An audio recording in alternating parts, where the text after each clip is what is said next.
ಮೋದಿ ಅಲಿಯನ್ನ ರಾಜ್ಯದಲ್ಲಿ ಕಟ್ಟಿ ಹಾಕೋಕೆ ಲೋಕ ಕದರವನ್ನ ಗೆಲ್ಲೋಕೆ ಕಾಂಗ್ರೆಸ್ ಪಾಳಿಯ ಶತಾಯಗತಾಯ ಪ್ರಯತ್ನಗಳನ್ನ ಮಾಡ್ತಾ ಇದೆ.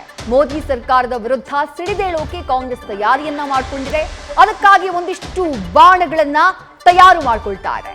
ಕೇಂದ್ರದ ವಿರುದ್ಧ ಗುಡುಗೋದಕ್ಕೆ ರಾಜ್ಯ ಸರ್ಕಾರ ಅಸ್ತ್ರಗಳನ್ನ ಸಿದ್ಧಪಡಿಸಿಕೊಂಡಿದೆ. ಯಾವುದ ಅಸ್ತ್ರಗಳು ಹಾಗಾದ್ರೆ? ಬರ ಪರಿಹಾರ, ಪ್ರವಾಹ, ಮೇಕೆದಾಟು, ಕಾವೇರಿ, ಅನುದಾನ ಎಲ್ಲ ವಿಚಾರಗಳನ್ನ ಮುಂದಿಟ್ಕೊಂಡು ಕೇಂದ್ರದ ನರೇಂದ್ರ ಮೋದಿ ನೇತೃತ್ವದ ಸರ್ಕಾರವನ್ನ ಕಟ್ಟಿ ಹಾಕಿ ರಾಜ್ಯದಲ್ಲಿ ಹೆಚ್ಚಿನ ಲೋಕಸಭಾ ಸೀಟ್ಗಳನ್ನ ಗೆಲ್ಲುವುದಕ್ಕೆ ಪ್ಲಾನ್ ಅನ್ನ ಮಾಡಿಕೊಂಡಿದೆ ರಾಜ್ಯ ಕಾಂಗ್ರೆಸ್ ಪಾಳಿಯ. ಡೀಟೇಲ್ಸ್ ನಮ್ಮ ಪ್ರತಿನಿಧಿ ಹರೀಶ್ ನೀಡ್ತಾ ಹೋಗ್ತಾರೆ. ಹರೀಶ್, ಒಂದಿಷ್ಟು ಅಸ್ತ್ರಗಳಂತೂ ಕಾಂಗ್ರೆಸ್ ಪಾಳಿಯದ ಬಳಿ ಅದರ ಬತ್ತಳಿಕೆಯಲ್ಲಿ ಸಿದ್ಧವಾಗಿದೆ. ಯಾವ ರೀತಿಯ ಅಸ್ತ್ರಗಳ ಬಳಕೆಯನ್ನ ಮಾಡ್ತಾರೆ ಶಿವಪ್ರಸಾದ್? ಖಂಡಿತವಾಗಿ ವಿದ್ಯೇಶ್, ಈಗಾಗಲೇ ಲೋಕಸಭೆ ಚುನಾವಣೆ ಅನೌನ್ಸ್ ಆಗಿದ್ದು ಪ್ರಮುಖವಾಗಿ ಬಿಜೆಪಿ ಮತ್ತೆ ಕಾಂಗ್ರೆಸ್ ನಡುವೆ ತೀವ್ರ ಹಣಾಹಣಿ ನಡೀತಾ ಇದೆ. ಪ್ರಮುಖವಾಗಿ ಈಗಾಗಲೇ ಅಮಿತ್ ಶಾ ಅವರು ರಾಜ್ಯಕ್ಕೆ ಆಗಮಿಸಿದಂತ ಸಂದರ್ಭದಲ್ಲೂ ಕೂಡ ರಾಜ್ಯಕ್ಕೆ ಬರಬೇಕಾದಂತ ತೆರಿಗೆ ವಿಚಾರ ಕುರಿತಂತೆ ರಾಜ್ಯ ಕಾಂಗ್ರೆಸ್ ನಾಯಕರು ಪ್ರಸ್ತಾಪ ಮಾಡಿದ್ರು.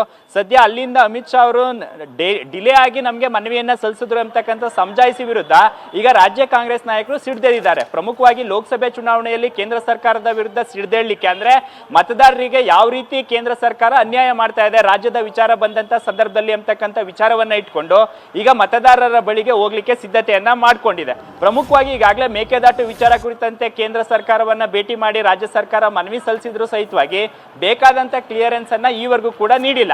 ಇನ್ನು ನನ್ನ ತೆರಿಗೆ ನನ್ನ ಹಕ್ಕು ವಿಚಾರ ಕುರಿತಂತೆ ದೆಹಲಿಯಲ್ಲಿ ದೊಡ್ಡ ಮಟ್ಟದ ಪ್ರತಿಭಟನೆ ಮಾಡಿದ್ರು ಕೂಡ ಕೇಂದ್ರ ಸರ್ಕಾರ ಈವರೆಗೂ ಕೂಡ ಸ್ಪಂದಿಸಿಲ್ಲ.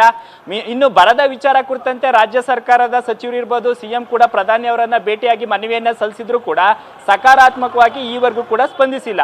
ಈ ಎಲ್ಲ ವಿಚಾರಗಳ ಜೊತೆಗೆ ಪ್ರಮುಖವಾಗಿ ಈಗಾಗಲೇ ಕೇಂದ್ರದ ಹಲವು ನಾಯಕರನ್ನ ಭೇಟಿ ಮಾಡಿದ್ರು ಸಹಿತವಾಗಿ ಪ್ರಮುಖವಾಗಿ ಅಕ್ಕಿ ನೀಡ್ತಕ್ಕಂಥ ವಿಚಾರದಲ್ಲೂ ಕೂಡ ಆರಂಭದಲ್ಲಿ ಅಕ್ಕಿ ನೀಡ್ತೇವೆ ಅಂತ ಹೇಳಿದ್ರು, ಆಮೇಲೆ ಅಕ್ಕಿ ಸ್ಟಾಕ್ ಇಲ್ಲ ಅಂತಕ್ಕಂಥ ಹೇಳಿಕೆಯನ್ನು ಕೂಡ ನೀಡಿದ್ರು. ಈ ಎಲ್ಲ ವಿಚಾರಗಳನ್ನ ಇಟ್ಕೊಂಡು ಈಗ ಲೋಕಸಭೆ ಚುನಾವಣೆಯಲ್ಲಿ ಬಿಜೆಪಿ ವಿರುದ್ಧ ಹೋರಾಟಕ್ಕೆ ಸಜ್ಜಾಗ್ತಾ ಇದ್ದಾವೆ. ಇನ್ನು ಪ್ರಮುಖವಾಗಿ ಈಗಾಗಲೇ ಕಾಂಗ್ರೆಸ್ ಇರ್ತಕ್ಕಂಥ ರಾಜ್ಯಗಳಲ್ಲಿ ಯಾವ ರೀತಿ ತಾರತಮ್ಯ ಮಾಡ್ತಾ ಇದ್ದಾರೆ ಅಂತಕ್ಕಂಥ ವಿಚಾರ, ಅದರಲ್ಲೂ ರಾಜ್ಯದ ನೆಲ ಜಲದ ವಿಚಾರ, ಅದರಲ್ಲೂ ಪ್ರಮುಖವಾಗಿ ಕಾವೇರಿ ವಿಚಾರ ಬಂದಂತ ಸಂದರ್ಭದಲ್ಲಿ ಕೇಂದ್ರ ಸರ್ಕಾರ ಮಧ್ಯಪ್ರವೇಶ ಮಾಡಲೇ ಇಲ್ಲ.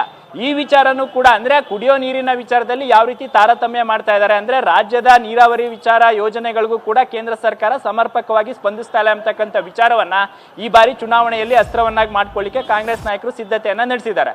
ಹಾಗಾಗಿ ಪ್ರಧಾನಿಯವರು ಬರ ಬಂದಂತ ಸಂದರ್ಭ ಇರ್ಬೋದು, ನೆರೆ ಬಂದಂತ ಸಂದರ್ಭದಲ್ಲಿ ರಾಜ್ಯಕ್ಕೆ ಬರಲಿಲ್ಲ. ಈಗ ಚುನಾವಣೆ ಬಂದಂತ ಸಂದರ್ಭದಲ್ಲಿ ಬಿಜೆಪಿ ನಾಯಕರು ಬರ್ತಾ ಇದ್ದಾರೆ ಅಂತಕ್ಕಂಥ ವಿಚಾರವನ್ನು ಕೂಡ ಈಗ ಮತದಾರರ ಮುಂದೆ ಇಡ್ಲಿಕ್ಕೆ ಕಾಂಗ್ರೆಸ್ ನಾಯಕರು ಸಿದ್ಧತೆಯನ್ನ ನಡೆಸಿದ್ದಾರೆ.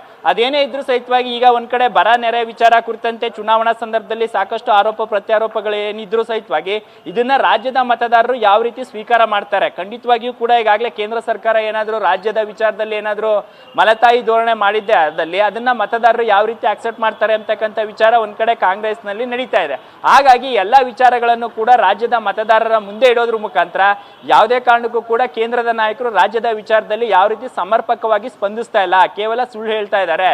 ಅಂದ್ರೆ ನಾವು ಬರದ ವಿಚಾರ ಕುರಿತಂತೆ ಮೆಮೊರಂಡಮ್ ಸಲ್ಲಿಸಿದ್ರು ಸಹಿತವಾಗಿ ಡಿಲೇ ಮಾಡಿದ್ರು ಎಂಬತಕ್ಕಂಥ ಅಮಿತ್ ಶಾ ಅವರ ಸುಳ್ಳೇನಿದೆ, ಈ ವಿಚಾರ ಕುರಿತಂತೆ ರಾಜ್ಯ ನಾಯಕರು ಈಗ ಚುನಾವಣೆಯಲ್ಲಿ ಈ ವಿಚಾರವನ್ನೇ ಮುಂದಿಟ್ಕೊಂಡು ಹೋಗ್ಬೇಕು ಎಂಬತಕ್ಕಂಥ ನಿಟ್ಟಿನಲ್ಲಿ ಈ ರೀತಿಯ ಸಾಲನ್ನ ಅಂದ್ರೆ ಸರಣಿಯಾದಂಥ ಆರೋಪಗಳ ಪಟ್ಟಿಯನ್ನು ಕೂಡ ಬಿಡುಗಡೆ ಮಾಡೋದ್ರ ಜೊತೆಗೆ ಚುನಾವಣೆಯಲ್ಲಿ ಇವೇ ಪ್ರಮುಖ ಅಜೆಂಡಾ ಆಗಬೇಕು ಎಂಬತಕ್ಕಂಥ ನಿರ್ಧಾರಕ್ಕೆ ಈಗ ರಾಜ್ಯ ಕಾಂಗ್ರೆಸ್ ನಾಯಕರು ಬಂದಿರತಕ್ಕಂಥದ್ದು. ವಿದ್ಯಾಶ್ರೀ, ನ್ಯೂಸ್ ಫಸ್ಟ್ ನಿರ್ಭೀತಿಯಿಂದ ನಿಮ್ಮ ಪರವಾಗಿ.